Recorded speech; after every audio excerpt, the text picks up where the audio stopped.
So go. Hello, everyone. Good morning, good afternoon, and very good evening to all the new and all nurture users joining from different parts of the world. Thank you for being with us today. I'm Attila Forgács, a professional chess player from Hungary, a streamer, and a Nurture Foundation coach with a peak classical FIDE rating of 2220. I would be moderating today's stream. We welcome Grandmaster Boris Avruk onto the Nurture platform once again with his camp on playing against bishop pair. For those new to the platform, let us learn something about the life and the chess journey of Grandmaster Boris Avruk.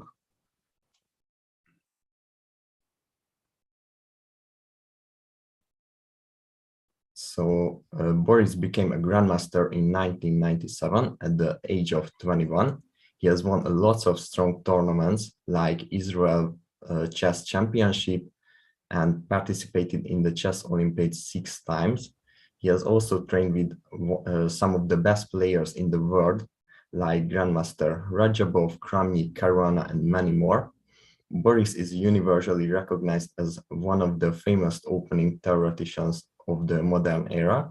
He is the world-leading expert on 1d4 and has authored some of the classics.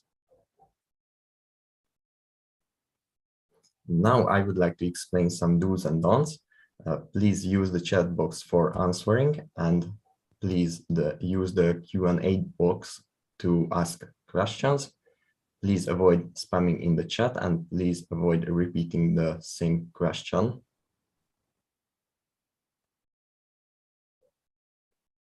For those of you who are unable to log in, as mentioned in our note place on the website, we are adding functionality and content. Please bear with us. You'll be able to enjoy the chess content from the masters as before very soon. And here's a link for that. And we will have a free camp on 20th of March.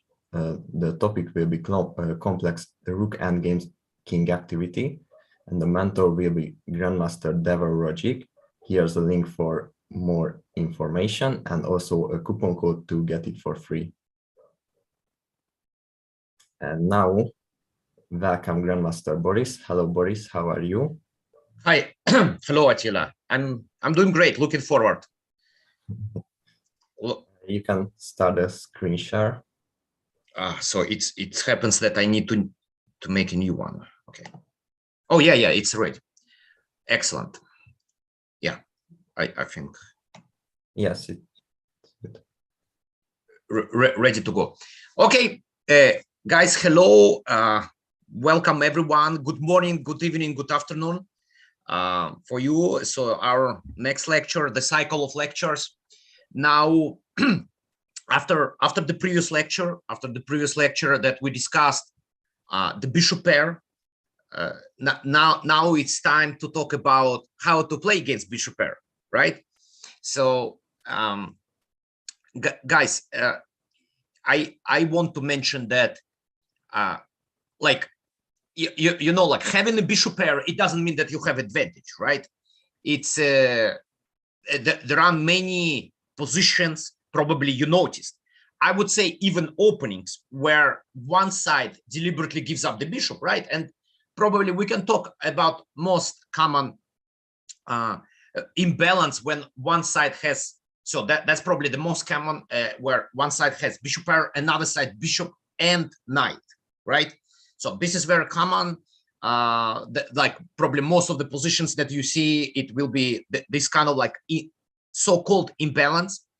And there are, of course, situations when it's very clear that like one side is better, right? Like let's say position is open, bishops are like you know, those games in the books, like bishops is just like you know, working really well on open board without pawn structure, and of course it's definitely a clear advantage. Or maybe there is some position knight has like fantastic outpost. So all this clear. The question is, guys, that there are many positions where it's kind of like depends how you handle for both sides, right? So you get kind of like, let's say, unclear, more or less balanced position, and then it matters the knowledge, the understanding of the strategy, right? And we're gonna talk about this kind of game, right? Because I think like easy examples can be found in many books, right? Like you open book like some positional manuals. Wow, here like bishop pair, like position is open, boom, boom, boom, like white one, right? So easy. now we'll talk about some like really fighting stuff, double-edged.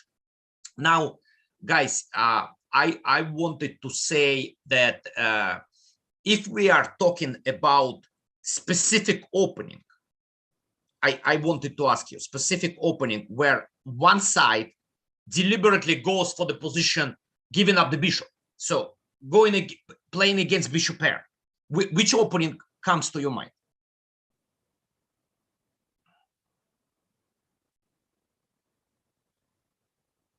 Oh, so many. King's Indian. Oh, what is King's Indian? French advance. Huh. Trompovsky. Well, very interesting choice. I think like a couple of guys. So, guys, what is King's Indian defense? Where we give up the bishop? Where is bishop pair? Yeah, Trompovsky. Excellent. Rossolimo, fantastic.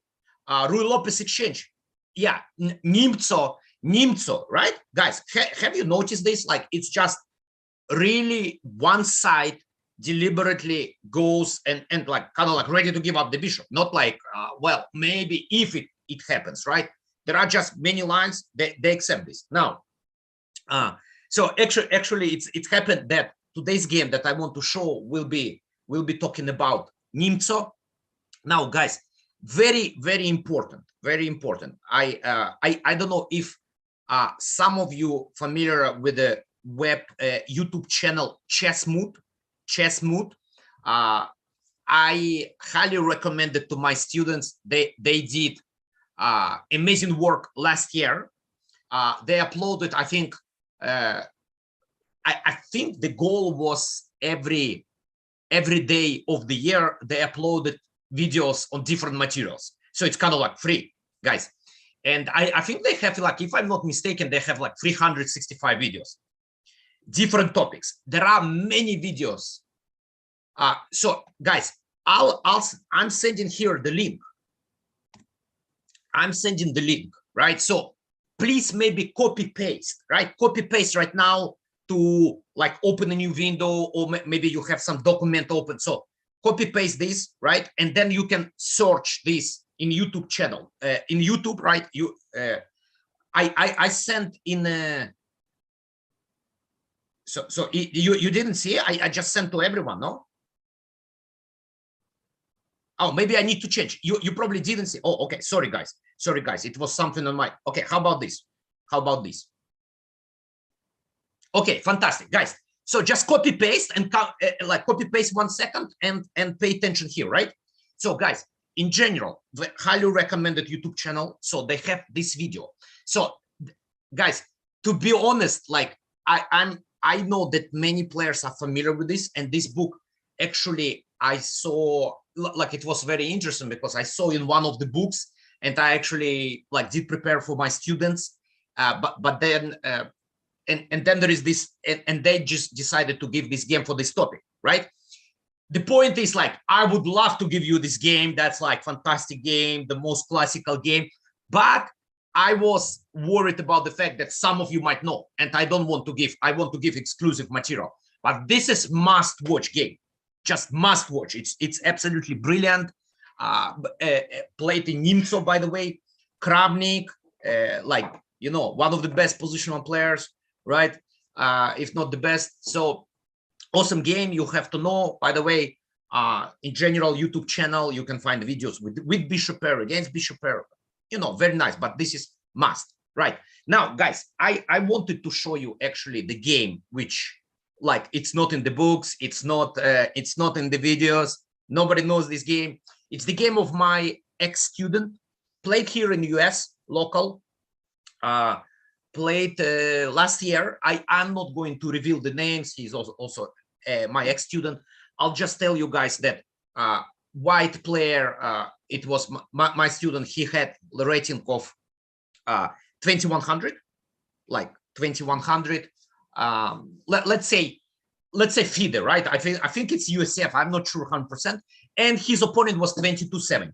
2270. So I think like pretty decent level, right, guys? But the most important, what happened in this game? The most important, what happened in this game? Now, for those who copy paste, was unable to copy paste, guys, chess mood on YouTube, like you go and then you can just click, let's say, do research. Yeah, so like you said, okay, fantastic, and there is a link. Okay, so I start with my class. So guys, this game actually featured nurtr as well. So knight c3 and bishop b4, guys, right? And here, as I mentioned, black actually going for like giving up, like deliberately, voluntarily, right? Like no delays. Like for instance, a3 would just take, right? Like that's it. And it's considered to be excellent opening, reliable opening. So it's not some concession. So fair play, right? Now he played in this game bishop d2. Yeah, it was an interesting story. I mean, I kind of like recommended, he played another line. I recommended him to learn bishop d2, which has become like recently more popular. Although, guys, it's usually more played after e3.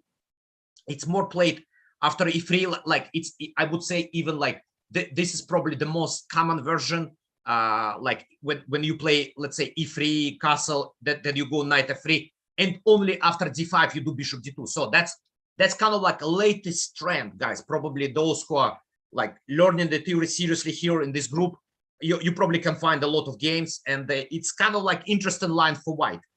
Yeah, but there are different versions of this. Like some people start bishop d2, some people do like e3 and then bishop d2, and it's so funny, guys, how the theory evolved.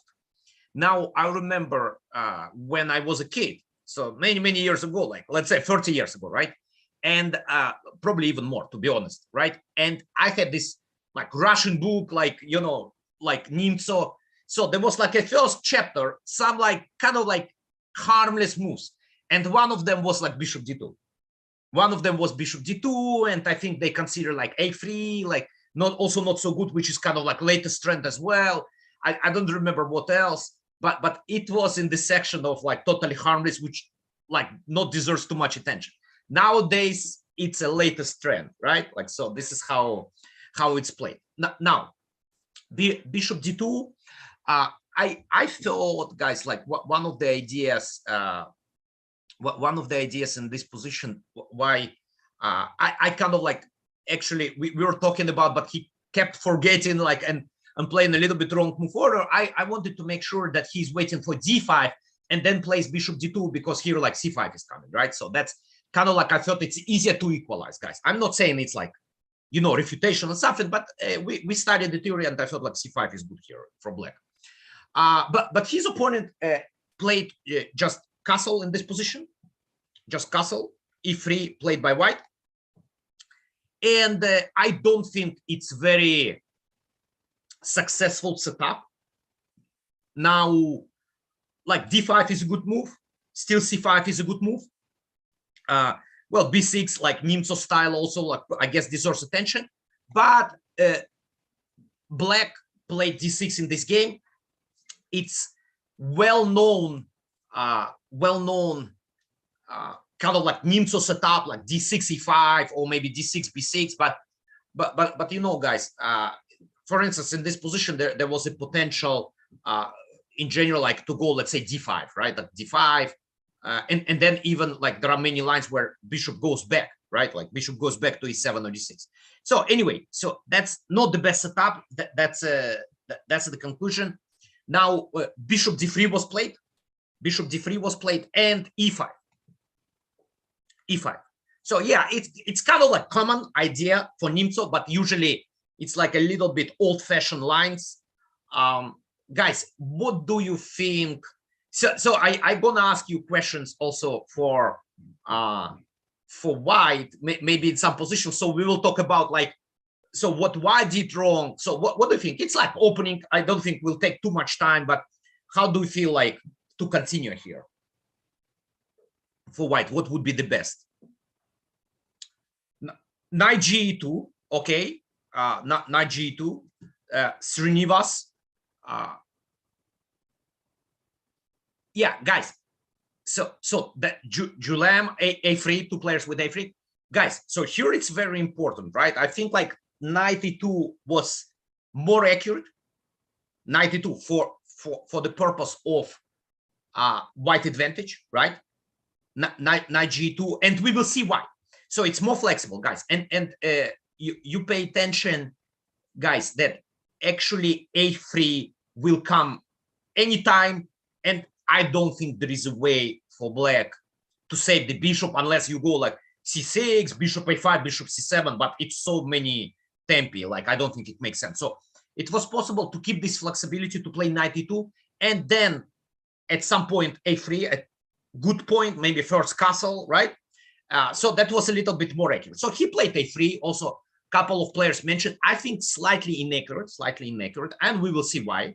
So obviously, guys, the main idea why bishop D2 was played in order to recapture with the bishop, that's the main idea. It's somewhat similar to queen C2, when white plays very famous line, queen C2, and then recaptures with the bishop, with the queen on C3, right? So bishop C3, guys, first serious question. Let's take like some 3 minutes to think about how you would continue here if you would play black. Now, guys, maybe also like if to give, like if you consider, let's say, I don't know, just an example, like let's say E4 or ED4, give me the follow-up. Give me the follow-up, right?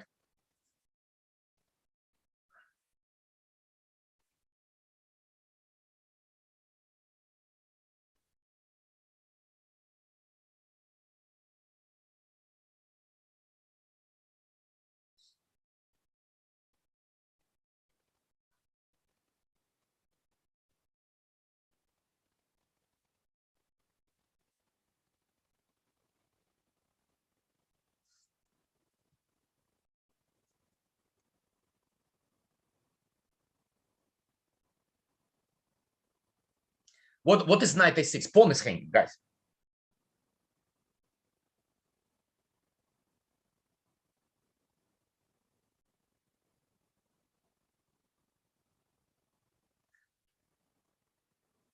Interesting ideas.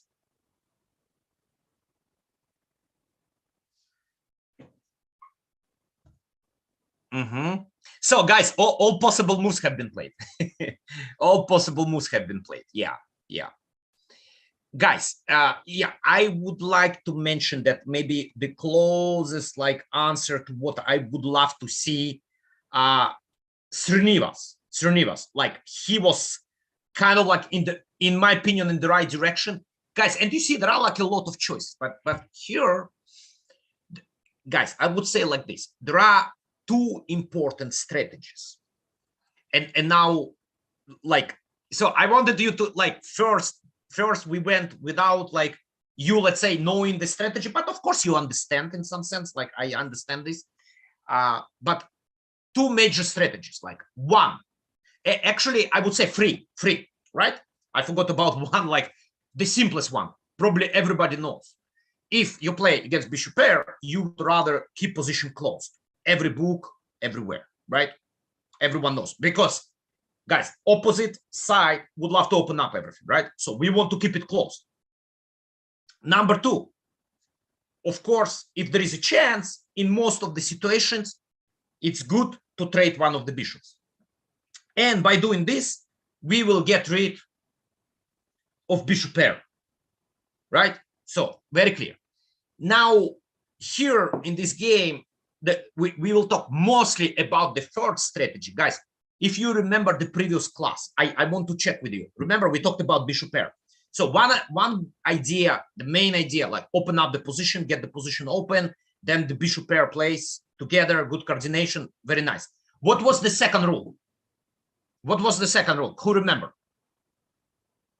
Playing with bishop pair. Like when you are side with bishop pair, what you should do? Besides opening up the position,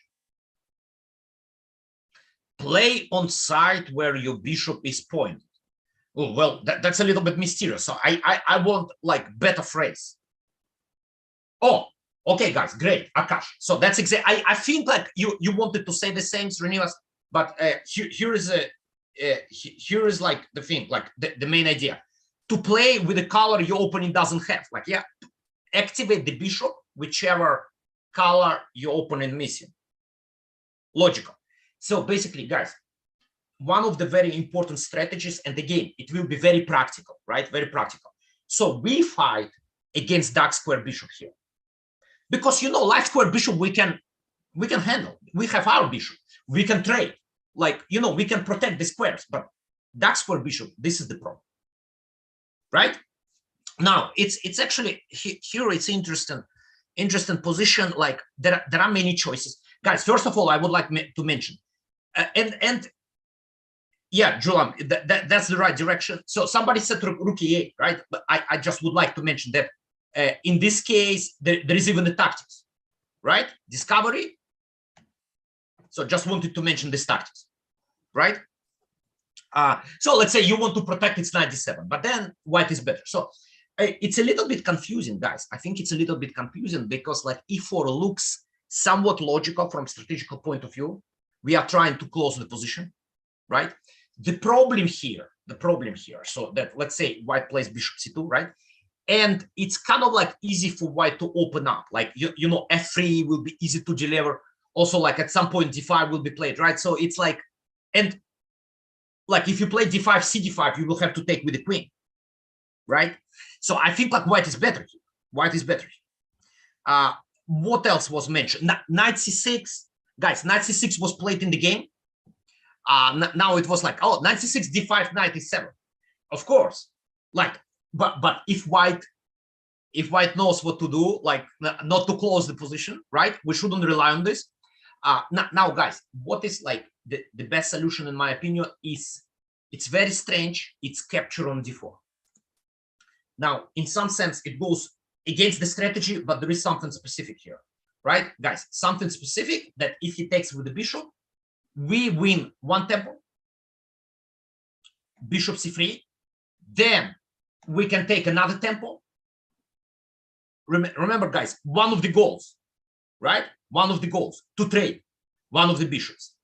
Probably white should accept maybe giving up like bishop on d3 and a little bit. Yeah, Akash, maybe I missed, but I think like was something maybe like some d5 move. I remember. No, bishop e6. No, bishop e6. No, it's not a big deal. I want this. Yeah, guys, you see, and now it's actually like if you, well, to take the bishop, like not a problem. But I already have some dangerous like knight, queen f6, queen h4, queen g5 jumps, you know. So it's better white like gives up the bishop very quickly. I think like you cannot play bishop e2, to be honest, right? So that was a great idea. And of course, guys, we are not really worried about this because as correctly suggested here, like d5. So now we make sure bishop on c3 is blocked for now. Now also after d5 there is a like problem with the pawn structure because like I don't think like isolated pawn would be a good version here. Black is doing great. So great momentum. Now knight c6 was played in the game. d5, I guess black would be happy to see. But after knight e2, I think like white would claim some kind of like opening advantage with the following point. Actually, he didn't play. Why it's the difference is like actually a serious difference that now in this position, white can take with the knight. Now, yes, we can still get the bishop, but this is, guys, the difference. The difference, it's really huge difference. Remember, like I think in the previous line, knight was on g1, right? Like knight was on g1, and white were missing like tempi, like bishop c3 back and this, and castle not. So it's like free tempi up and more active, right? Bishop on c3 is quite powerful. I think it's still kind of like maybe like decent position, but definitely white is better. Definitely white is better. It's like good development here for white, right? So that's very important to understand. Now, 92, and then it's just like the position where, you know, white is better. White is better here. It's like good version, right, of bishop pair. Now, after knight c6, that was a very strange move. Queen c2, guys. Queen c2. I'm not even asking you. I'm not even asking you about the right solution in this position, because like I think like e4 d5 is just like supernatural, and we covered this idea, and it's fantastic, right? Making sure this guy is not playing well for now, right?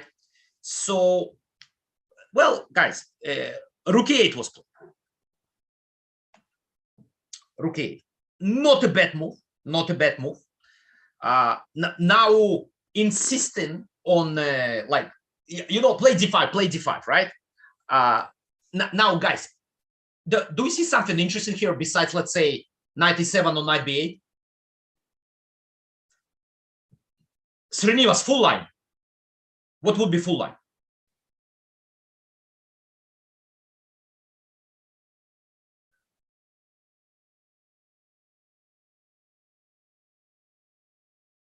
Okay, okay, that's a good line. That's a good line.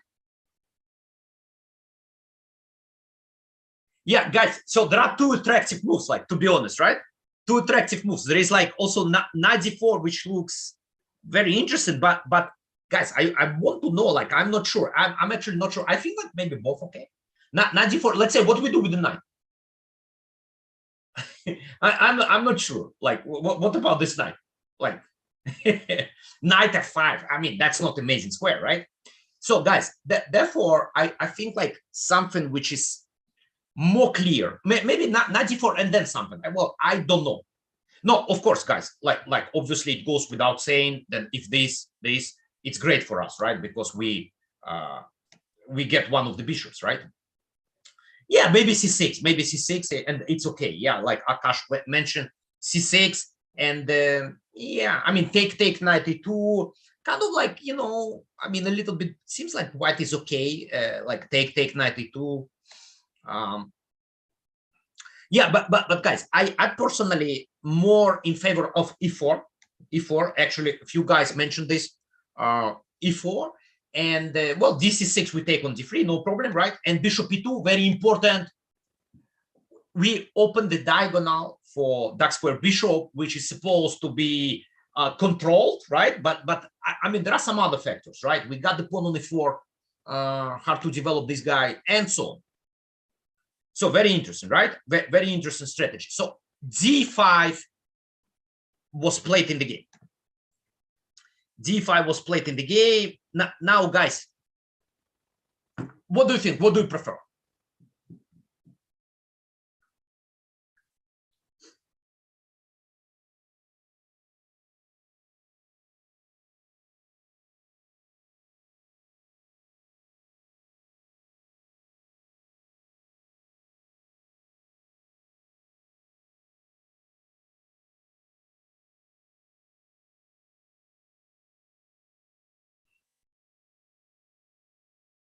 So, guys, in general, I see a split between d5 and knight e5.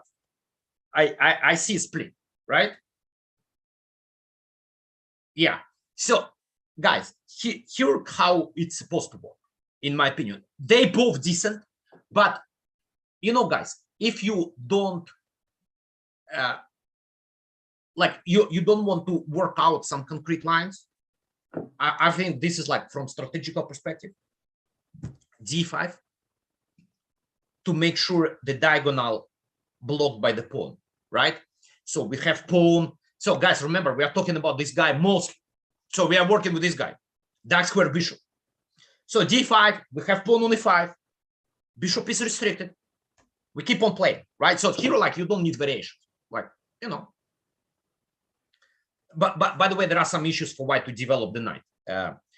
Now, if you play knight e5, knight e5, as happened in the game, then you have to be ready what is happening. So guys, this position, remember we discussed this position once, it was better. So here black is fine, right?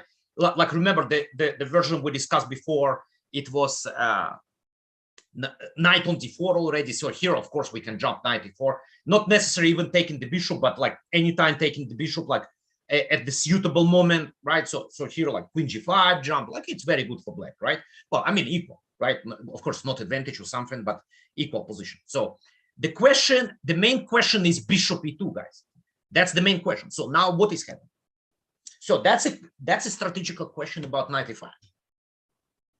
So if you find something, okay, so this question is serious, guys. I want you to take some time and think about solution.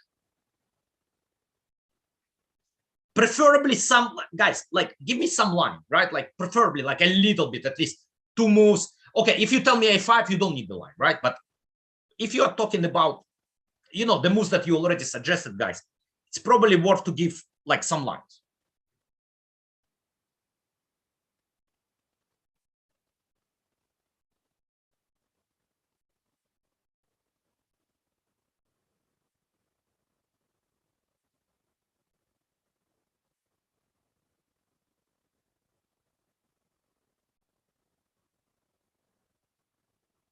Oh, what is this line, Akash? That's an original move I have never seen, you know.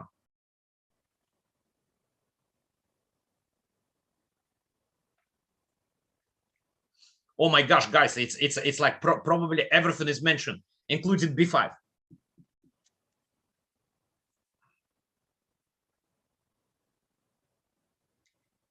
Andres, a5, a4.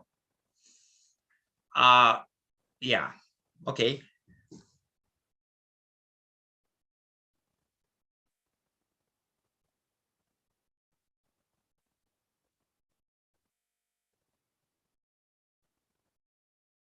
Oh, Julian, you are the first one. First one coming with this idea. Okay, guys. So basically everything was mentioned. Let's discuss. Let's discuss. Now, what? Look, guys. I don't know if you ever studied this type of positions, but let's say if it's normal, like let's say white kind of like complete developments, white will be better. White will be better because like white will have bishop pair, bishop on c3 potentially very good, right? It's already the diagonal is pretty open, and then like f4, preparing f4 something. Like also central control more or less. The only thing like that black has right now, it's some kind of development advantage. This is yes, right? So if white would have, let's say, knight f3 castle, like white is better. It's classical position with open center, open diagonal for the bishop, great, right? So guys, before I move to right move, I want to mention a couple of ideas and to emphasize. d5, 2-3 guys mentioned. It only helps to make this bishop even stronger. Guys, just think from this perspective, right? Of course, if you force me to take cd5, knight d5, and that bishop is gone, I understand. But I'm not. How about this pin? I even like queenside castle, right? I think I want this because like f2 potentially can be like under attack after knight a4. So like rook d1. So what happens with these pins, right? And bishop on c3 even stronger. So not good. And strategically not good, guys, right? Now bishop, guys, bishop g4. So I had this answer. Bishop g4 and we trade bishops. Who said like I'm gonna trade, right? So what if I play f3? You're gonna stay bishop h5 and on g6, but then I get e4. So what is that, right? Doesn't look great to me. So if you like rely that he's not reacting at all, but by the way, even knight f3 is okay for white, then yes, but you have to think also how your opponent will respond. Prophylactic thinking, right? What else to mention? g6 was played. Guys, g6, I don't know, like it's again like diagonal. I'm worried about the diagonal in the future. I don't know what happens with e4, but potentially, let's say I play a3. I thought a4, maybe some tactics, I don't know. But I mean, my idea to have pawn on a4 whenever you play bishop f5. And then what? And then potentially the diagonal is even weaker, right? Like once I play a4, oi. Right, guys? So what is very interesting idea, Julam gets all the credit because he was the only one. Knight g6, guys. Fantastic move, the idea, knight e4. And we get the bishop.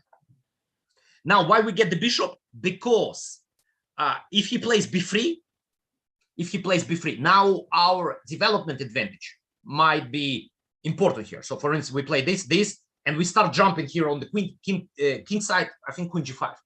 So he has to do g3, very suspicious. Then bishop f5 potentially comes, right? Or I think like queen f5, there is idea. So it's you know, it's already playing with the fire for white. Knight f2 tactics, queen e3, right? So he probably white will probably settle for knight f3, right?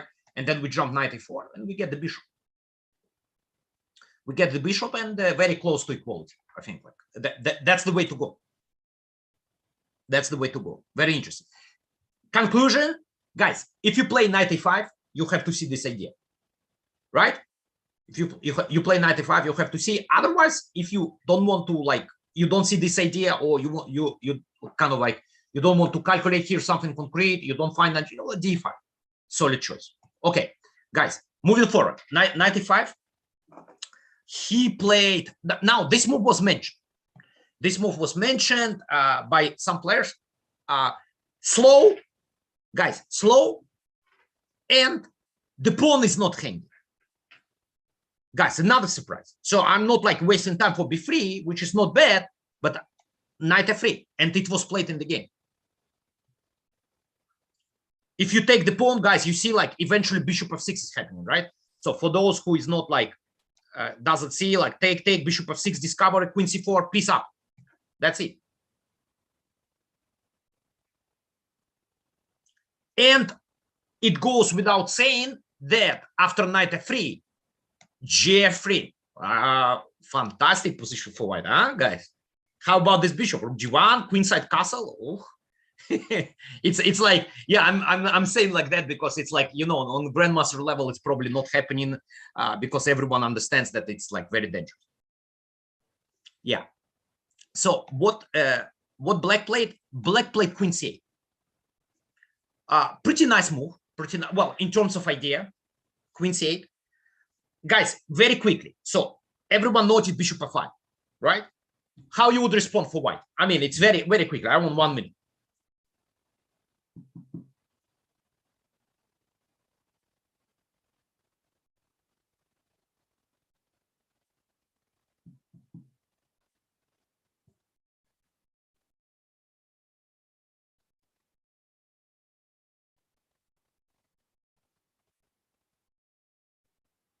Guys, what is queen? Well, what is everyone sending queen b6? What is this? I don't get this. Or am I crazy or what? Like couple of guys, queen b3. Oh my gosh. I'm like, maybe something happened with me because like a few guys said. Line, sit down, 95, d5, what? What? Okay.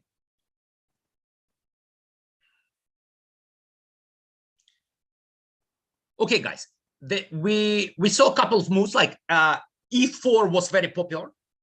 E4 is very popular. I think, well, it's a good move. It's a good move. No questions about.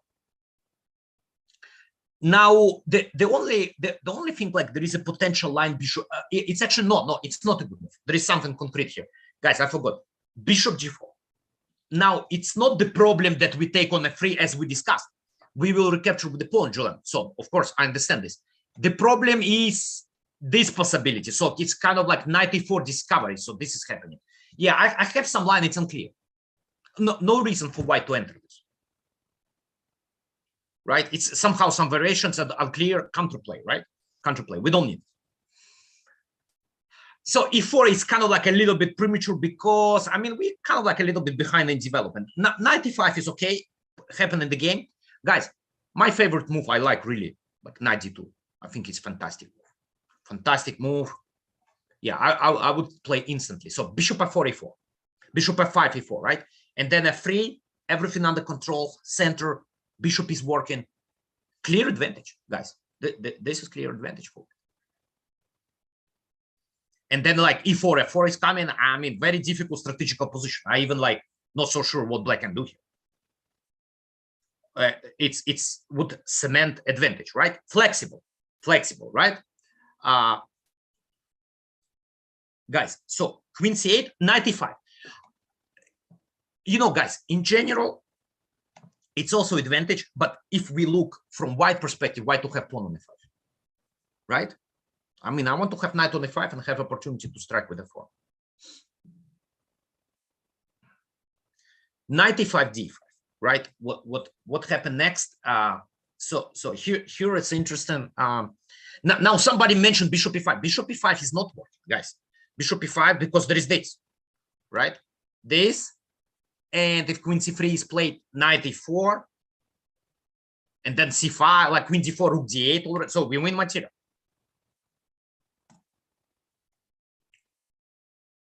Now white, I think like the best move in this position would have been like to play f3, so and keep flexibility.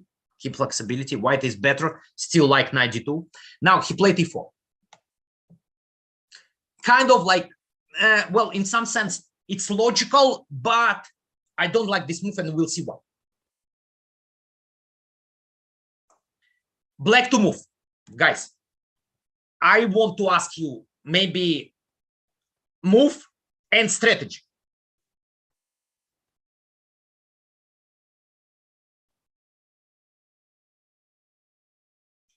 Akash, what e4 bishop was blockaded? Like which bishop are you talking about? Like which position?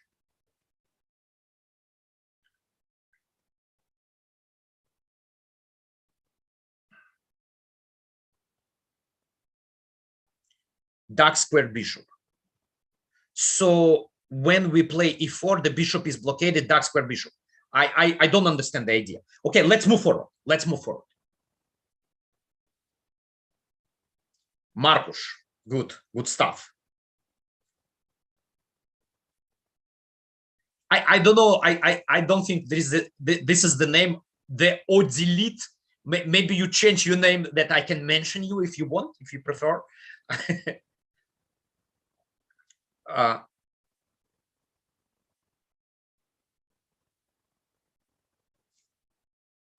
Okay, guys. So in general, guys, from what I see, okay, I ham.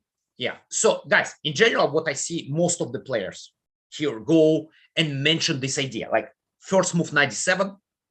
Of course, I mean, in general, like it's not the only move, but that's the most like clear strategical move. And then the idea, pawn structure on the diagonal. And in the future, if possible, c5, queen c7, knight b8, knight c6. So that's the plan. Knight to g4, like, I don't know, will be via like c6, f6, e6, sorry. We don't know, but that's the plan. Right? So knight d7 was played. And guys, why I don't like e4? Because in the future, there might be an issue with the square. And it's very easy. Yeah, I mean, just consolidate, knight b8, knight c6. So this is why I didn't like e4. Like why white has to commit for this. Knight d7 castle. Now here we already discussed, guys. Like, and in this position, I think like f6 or c5 also possible. Like we're not really worried about f4. Would be two good moves. He kind of like thought probably, well, I can do anything. Like in general, it looks not bad, this move, but like for the future strategy, right? a5, like pawn on the like dark square, like a4, maybe one day with the pawn structure if necessary. But guys, the problem is that there is something more important. And here we need, if you think prophylactically. So if you ask the question, what white is going to do? White has one plan, f4 strike, practically one plan. I guess maybe he started to pay attention to b4. I don't know, but I wouldn't be worried about b4. b4 c5, and yeah. So it's kind of like in general. I mean, it's not like serious mistake, but allows white to get f4. So we need f6 move, 100%. We need c5, queen c7, and like you know, guys, when we have f6, like f4, we can take, put the knight on e5, right? So that's kind of like the main strategy. Like maybe not immediately, whatever, right? Knight on e5. So this is how we neutralize the bishop. a5 was played, rook a d1, and so he kind of like continues his strategy, and he thought like, oh, well, the position is close, like I'll get a4. Yeah, not good, not good. It's just eventually it's kind of like it was good, but right now I think it's like after f4, guys, we will not go into the details, but white would get some initiative, right, in this position. So and what I think like what he means, I remember talking with him, with my ex-student, right? He thought that there is no difference, and like take and rook f4 and still f6, and knight comes to e5, and this is correct, unfortunately.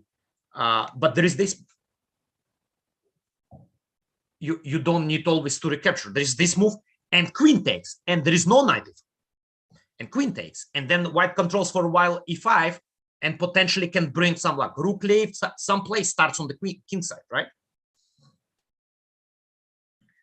Not that clear, right? Like not that clear, and so some initiative for white here.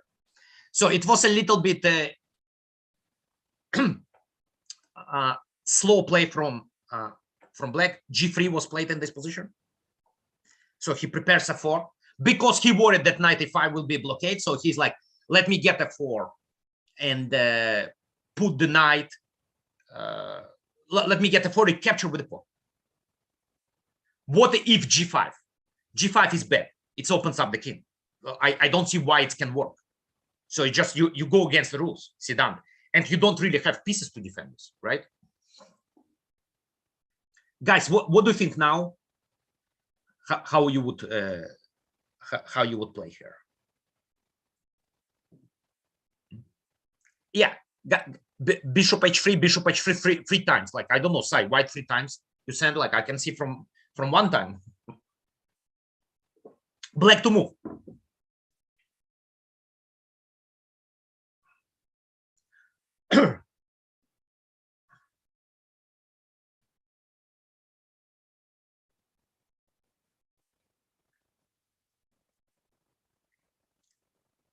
Knight c5.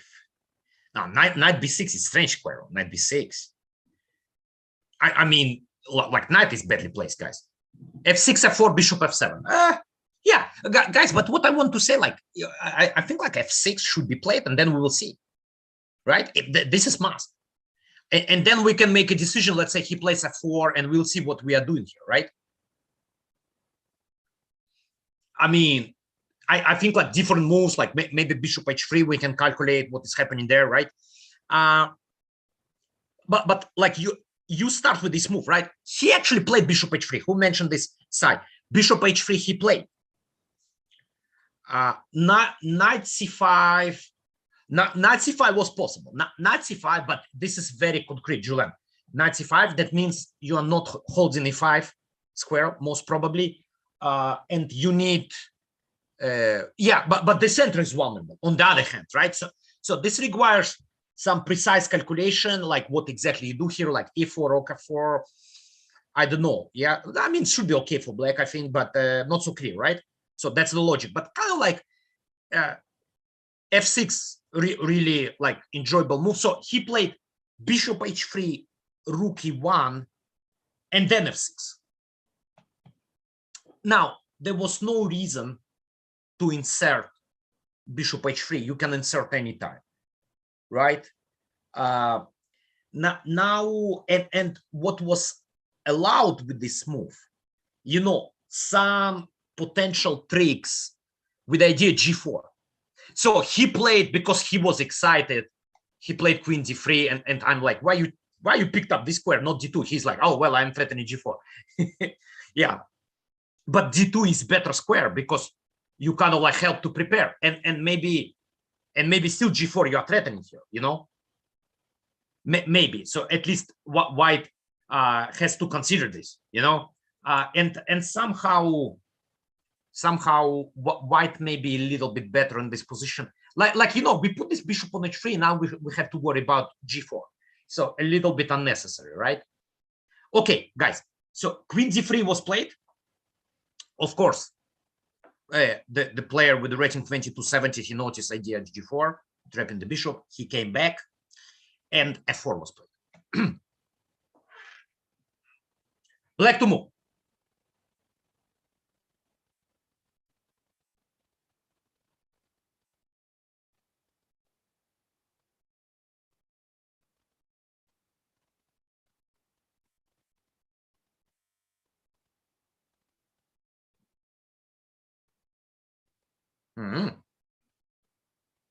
Interesting. Srinivas, interesting idea. Oh, no, but there is a problem.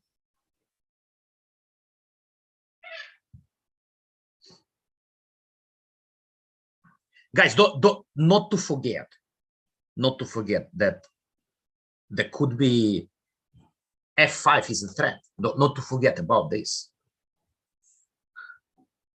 Yeah.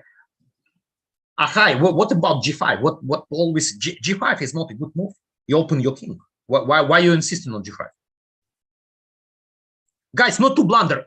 Now, bishop f7, queen d7.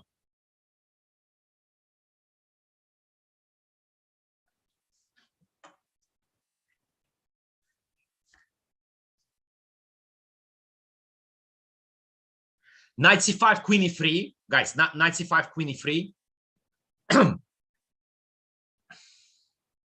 Like knight is hanging, potentially like e5 is hanging. What's going on?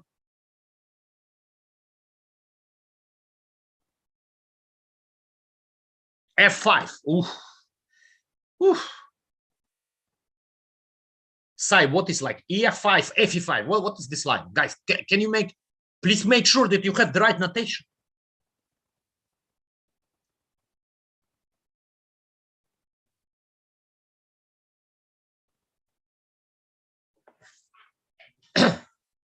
Julian, you got it right.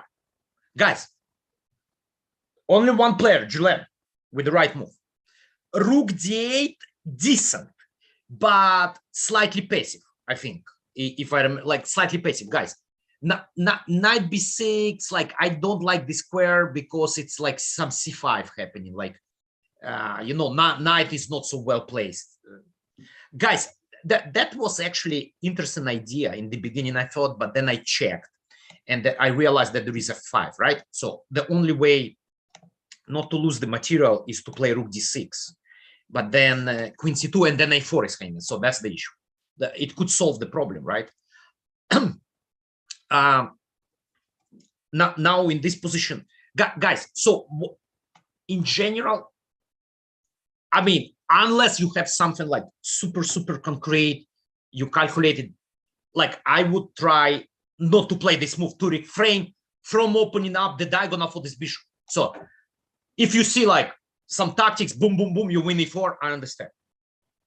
But in general, my goal would be, I want to preserve pawn on e5 because it restricts the bishop, right? Only take if there is something concrete, very useful for me.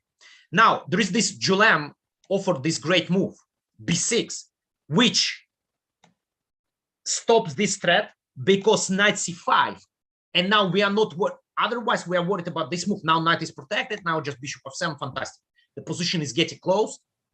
I mean, g4, g5, but it takes a long time. We will like queen b7, rook d8, very good for black. So b6, and we keep it like this. The position is within equality. You know, pretty much balanced. Guys, unfortunately, the time I knew that we are not going to cover the full game. We are not going to cover the full game. Maybe some other lecture we will do this. But there were some interesting moments as well. But here, like we already talked a lot about these opportunities. strategical moments, free rules. Remember free rules, keep position close. If there is a chance, trade one of the bishops if you see that the bishop pair is strong. And maybe again, a little bit underrated rule, because I don't see it too often, play against the bishop whichever color we don't have. But you just, guys, even sometimes you don't see like any danger, and then somehow you open this bishop and then like everything works perfect for white, you know, like for your opponent, because this bishop play, it's not immediate, but just imagine you take e4, g4, and then in long term he develops the attack over g5 and bishop on c3, tremendous. Okay, guys, so I would like to give 5 minutes. I know there are a lot of questions usually, and so I just wanted to make sure that we cover some questions. Yeah, thank you, Boris. That was a very interesting session. And so the first question, Zoltan asks, which game do you think was the best game ever played and every player must study? The best game? Well, I think it's like very personal. I don't know. Yeah. I mean, like, you know, of course, well, probably I would like, if there is one specific game, maybe I would mention there is a famous game, Kasparov against Topalov, where he put his king, like king was running all the way to b1, and it was like some deep calculation, stuff like that.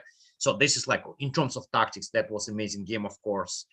Yeah. But again, like, guys, it's very personal, like, you know, like for me, I remember the last game of Karpov Kasparov match, because then I was like huge fan of Kasparov, like 24th game of the match. But you know, when it was intense and everything, but nowadays you check that there have been a lot of mistakes. So in terms of quality, there was not like super precise game, but still good, you know. But guys, it's very personal. It's very personal. Like I can name, like, you know, 10 Carlsen games as well, you know. So,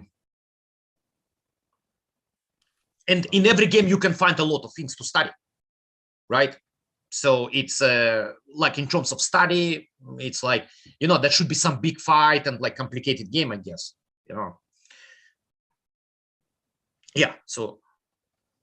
Okay, so next, Sandra asks, she's a beginner player of 15 years.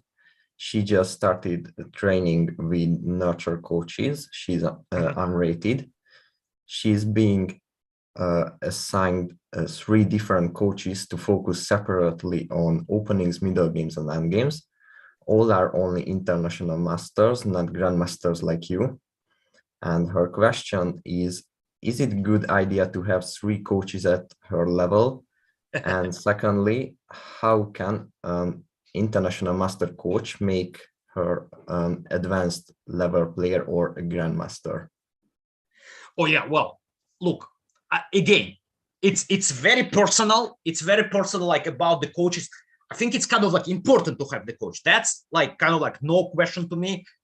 Of course, there are, you know, examples, like you can, especially nowadays with all this technology, you can find some rare examples where people like grew up like to very strong players without too much coaching. But, you know, there were probably still some advices, maybe strong friend or something. Now, to have coaches on different areas, I mean, it's possible. It's possible. I think in general, like I would say, like, you know, any like title player can handle, but sometimes coaches say, yeah, well, I'm specialized like on middle game only. I don't want to touch openings or something like that. So it makes sense. It makes sense. Now, if you're a beginner, like now you shouldn't think about whether it's like title player. So like you basically can start even like with a coach of 2000, even 1600, because you're right now beginner. So it's like really doesn't matter. You don't need to have a grandmaster. Like I personally, I don't take beginners because, yeah, I know I'm not good with them. You know, I don't know how to teach those things like properly, right?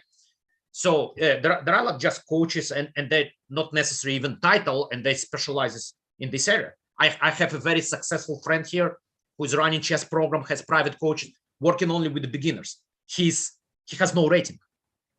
he has no rating. I mean, he's not playing. I think like objectively maybe about 2000 FIDE, but not playing chess. And he's very good.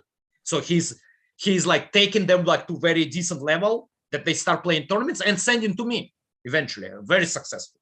By the way, this guy who is like 2000, also one of his ex students. So that's it works this way. Okay, so next, Zoham asks, which endgame teams should study first when starting endgame preparation? Which endgame theme? Yeah, depends what is the level, right? Like if, of course, there is this, you know, guys, there is this Silman book where he goes over all the mates. But let's say you passed, like you already went over this book. Well, I think like how I start, I think like must read book, 100 endgames you must know. So I'm talking about like, let's say 1600 plus level, maybe even lower for those who already studied some endgames. 100 endgames you must know. So you start with very simple theory, and it's like expanded. It's simple, but there are some positions. It's like rook endgames. Let's say rook bishop versus rook. What happens? Rook knight versus rook. Like this kind of stuff. So a little bit advanced. It's, let's say, next topic after you learn how to give mates, right? Give mates. So so this is like that's the first book to start. So you build this theory of the endgames that you understand. Then you can already move slowly to some like more complicated stuff, right? Middle games. Middle games. I'm saying Dvoretsky even like consider, and some other books, right? Yeah, and for last, Raju asks, he came from a poor family. He only take free camps like this on nurtr. He cannot afford lessons with coaches. Can he become a grandmaster without spending money and watching free lessons on nurtr? He is 23 and have never played in any tournament.